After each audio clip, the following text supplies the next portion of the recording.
AIMIM party के suspense के साथ साथ तेजस्वी यादव का बड़ा दावा। आपको बता दें कि विपक्ष की बैठक है आज हुई थी तेजस्वी यादव के आवास पर, जहां तेजस्वी यादव ने यह दावा किया कि उनके पास 41 विधायकों का समर्थन है, लेकिन विपक्ष की बैठक में कांग्रेस से कोई विधायक, बीएसपी और एआईएमआईएम शामिल नहीं हुए। ऐसे में सवाल ये उठ रहा है कि क्या विपक्ष अपना उम्मीदवार राज्यसभा भेज पाएगा। आपको बता दें कि आज बिहार की राजनीति में एक बार फिर सरगर्मी दिखाई दे रही है। यह सरगर्मी विपक्ष की ओर से है, जहां विपक्ष राज्यसभा चुनाव को लेकर अपने संख्या बल को पूरा करने की कोशिश में जुटाई देता नजर आ रहा है।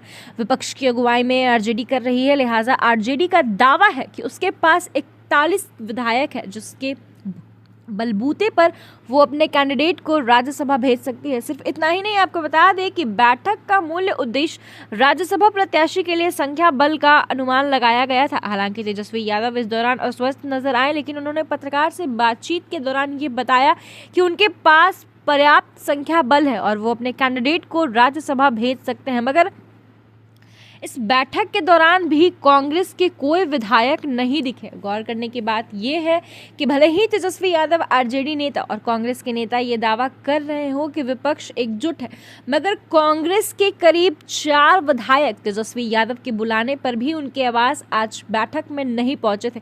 इतना ही नहीं, बीएसपी और असदुद्दीन ओवैसी की पार्टी एआईएमआईएम की पार्टी एक भी विधायक बैठक में शामिल नहीं हुए। वहीं आईआईपी के नेता आईपी गुप्ता का दावा है कि वोटिंग के समय उनके पास 45 से ज़्यादा विधायक रहेंगे। अब देखना ये होगा कि जैसे दावे के बीच क्या एआईएमआई के अध्यक्ष से होगी मुलाकात, क्योंकि तेजस्वी यादव के आवास के बाहर पत्रकारों से बातचीत करते हुए आईपी गुप्ता ने ये बात स्वीकार की कि बैठक के दौरान कांग्रेस के 3 विधायक शामिल नहीं हुए हैं। गुप्ता का दावा है कि तेजस्वी ने ओवैसी की पार्टी के अध्यक्ष अख्तरुल इमान से बात की है, उनके साथ कल बैठक होगी। उन्होंने ये भी कहा कि ये बैठक महागठबंधन की थी, इसलिए एआईएमआई खुद को अलग रखा है।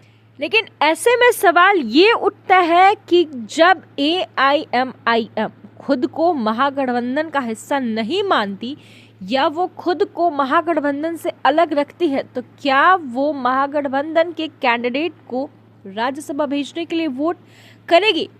खैर, ये तो आने वाला वक्त बताएगा।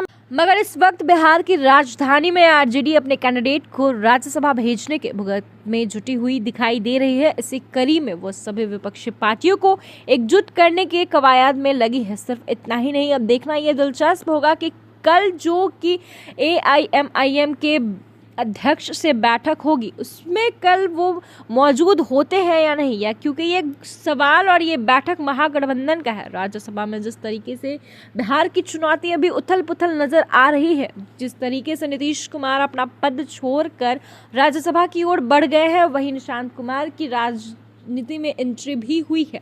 लेकिन अब बड़ी सवाल ये है कि कल के बैठक में क्या निर्णय आता है, क्योंकि आज के बैठक में तेजस्वी आवास पर हुई बैठक में कई विधायक शामिल नहीं थे। हालांकि कांग्रेस से 3 विधायक नदारद और एआईएमआईएम के सभी विधायक नदारद थे। लेकिन देखना अब दिलचस्प होगा कि कल की बैठक में क्या होता है।